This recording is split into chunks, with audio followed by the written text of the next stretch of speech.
Hi, I'm Pete, and welcome to Just a Few Acres Farm. I didn't just wake up one day and decide I was going to follow this course of being a small farmer. It took me years to come to this realization.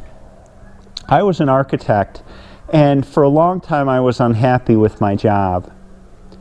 So I decided to take some time off and think about what I wanted to do with the rest of my life. I knew I liked working with my hands.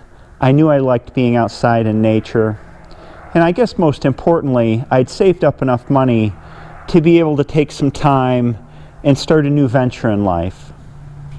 I remember reading a lot of books at that time about homesteading and small farming.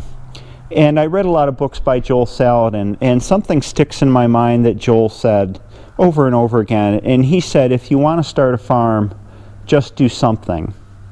So I decided to just do something. I built some pasture boxes for broiler chickens and started growing broiler chickens. And after a while, it just seemed natural to me. And I decided not to go back to my old job, and my wife joined me as a full partner in the farm, and here we are 7 years later, making our living off of a small livestock farm. Now, when I was starting out, I knew that I didn't have the option of farming the way that the farmers around us do business. We only have 45 acres, and we're surrounded by large dairies and large crop farms, and I can't make a living in that business. We decided that we would grow premium meats and eggs for sale directly to consumers. That was the only way that we could survive on our small acreage. And even doing that, we had to be very creative with the way we used our land.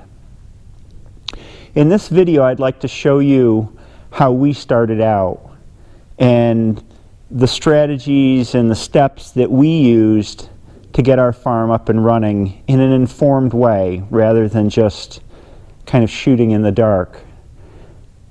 If you like this sort of video, please subscribe to our channel. We have a lot of farm business videos, a lot of sort of how-to videos about how to start a farm, how to keep a farm going, and how to live as a family on a small livestock farm. The subscribe button's right down there, and I'd appreciate it if you did, and thank you very much. Step one is to ask yourself and to be honest with yourself about the big questions. And the first big question is, of course, why do I want to do this? It's a heck of a lot of hard work for not a lot of money. And if you're a small farmer, you're facing an uphill battle because you're growing products that you have to charge more money for than the big farmers do. And you have to be able to justify that to yourself, that you're doing what's right and that what you're growing is worth the money. And you have to convince your clientele of the same thing. It's not easy sometimes, and you can feel very alone. So you got to be convinced of what you're doing. Assess your labor pool. Ezra here used to be our official rat catcher, but he seems to have retired. But if you have a wife and kids or a husband that want to help you out, that makes a great difference.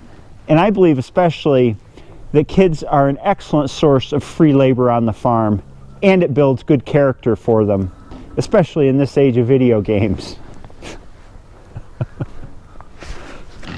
If you're going to do this together as a married couple as we do, you need to have good marriage. It needs to be resilient, right? Is there any times when our marriage is tested by farming? Moving cattle is always a religious experience, and there's usually a lot of yelling that goes on between the two of us, but I get over it and he gets over it, and I can be a real jerk when it comes to directing cattle. So it's important to have a good marriage. Hard physical labor is so much less a part of our society than it used to be. And one of the things you need to ask yourself is, do I enjoy doing that labor? I always say that 90% of farming is hard physical labor. Picking rocks, throwing hay bales, forking manure. Do you like doing that sort of stuff? Can you do that stuff day in and day out? Are you able to physically? It's necessary. And how do you feel about working in this stuff? It's a question. A good part of the year we're working in the mud, in the ice, in the manure, in the snow, in the rain. We're out here every day, rain or shine, and you need to be comfortable with being out in the elements and being able to weather extremes in weather. And how do you feel about never having a vacation? I have no vacations in my future, no cruises, no weekend trips. I'm just fine with that, but some people wouldn't be. The animals need to be fed twice a day, and me and my wife need to be here to do it. So I guess our vacation is having a cookout in the afternoon on a nice summer day. That's about all we get. Do you have the cash to invest?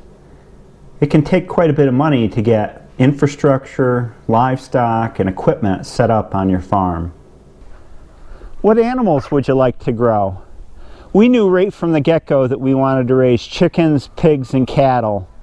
I myself couldn't imagine having a farm without cattle, so that was a prerequisite. But we didn't start out with cattle. We started out with laying hens in this little house here. I think it's an 8x12 house. We had a dozen chickens. I sold extra eggs at work while I was still working my old job. Chickens are a good gateway animal. They're like a gateway drug because eggs are easy to sell and there aren't a lot of government regulations around their sale. Step 2, do your research. For me, a lot of the research was about reading books, and I have shelves full of homesteading and farming books. I just loved reading about people's lifestyles that way. When I was in my old job, for a couple years before we ever started farming, I was reading and reading and reading.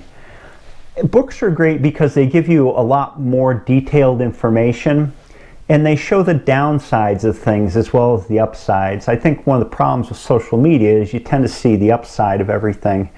And books cover it so completely. I would highly recommend them. One of the side effects of doing a lot of reading is inevitably you're going to wind up running into a farm whose model fits what you would like to do. And for me it was Joel Salatin's Polyface farm.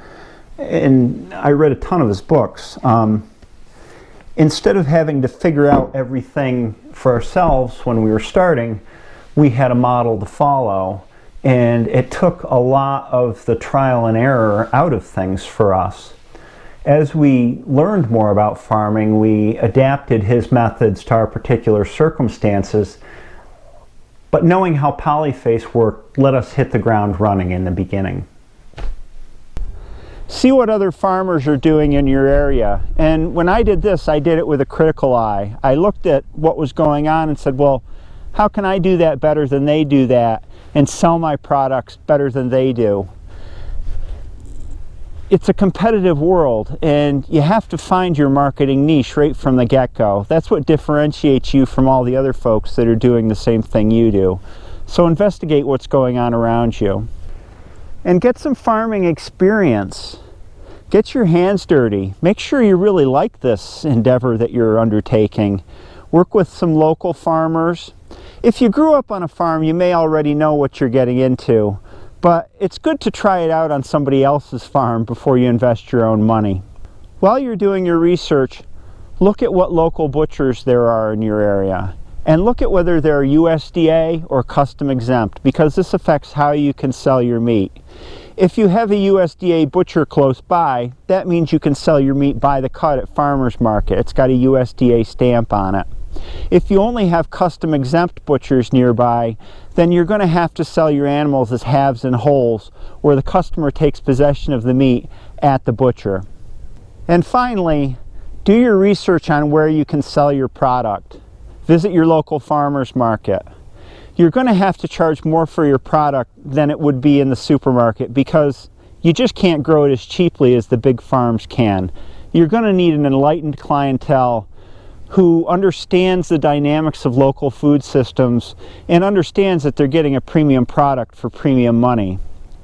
Selling at the local sale barn is just not an option. Livestock going at auction brings so much less than selling by the cut or by the half whole. Have some faith here. I believe that if you love what you're doing and you do a good job at it, the customers will come. Step 3 is to think about the animals you'd like to grow. And this is the way that a lot of people started farming, including me. I love cattle, and I wanted to raise cattle. My wife and my daughter love chickens, so we have those on our farm. In addition to understanding what kind of animals you'd like to grow, you need to take stock of your land and the climate that you're in. Our farm is a grassland farm. We have lots of open fields, and we live in a temperate climate where we get a lot of rainfall. So it's perfect for grazing, but you may be dealing with land that's mostly wooded. You may be in a dry climate, hot climate, an excessively cold climate. All those things need to be taken into consideration when you decide what breed of animals to grow. Each type of animal has different land requirements and different investment periods. Cattle take a lot of land to grow, especially if you're going to make your own hay, and you don't get your money back for a long time. Broiler chickens, layer chickens, turkeys, and ducks don't take that much land, and you get a quick payback on your investment. Pigs don't take much land either, but what they do take, they'll destroy, unless you raise the slow-growing pastured breeds.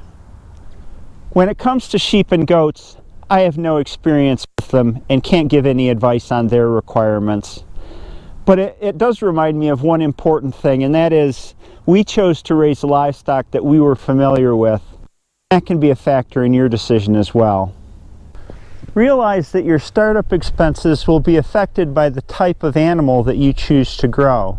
Large animals like cattle and sheep and goats, they take a lot of housing and fencing, which are expensive.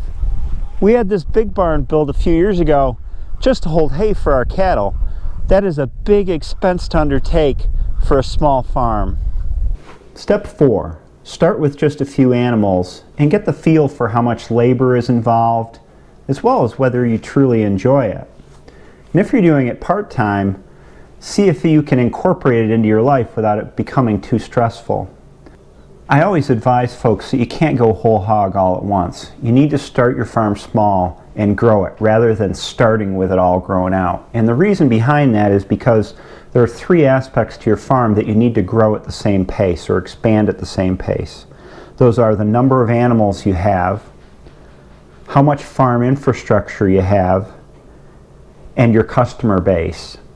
If either of those 3 gets out of whack, you're in trouble either financially or from a product perspective. For example, if you're growing lots of animals and you don't have a big enough customer base, you wind up with full, overflowing freezers. If you build out all of your infrastructure and you don't have a lot of animals yet, you wind up with debt.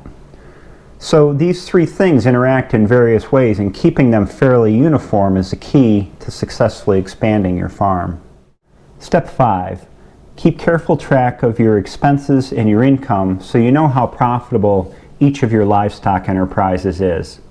You can't fly blind, especially when you're in expansion mode. You need to know exactly how profitable each thing is on your farm. And for more information on that, I have a whole video about that called Knowing the Numbers, a simple system for tracking small farm profitability. There you have the 5 steps that I followed when we started our farm.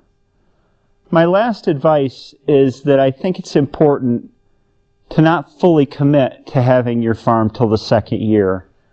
I didn't know if this was the thing for me until we were 2 years in. And if you want more information, I actually wrote a book on this subject about 5 years ago. It's about me leaving my job, starting the farm, going through all of that indecision about what to do with the rest of my life. It's called A Year and a Day on Just a Few Acres. And I'm not biased, but I've heard it's an amazing read. If you'd like to find it, it's available on Amazon. Just search A Year and a Day on Just a Few Acres, and you can order it there. Thanks for joining me.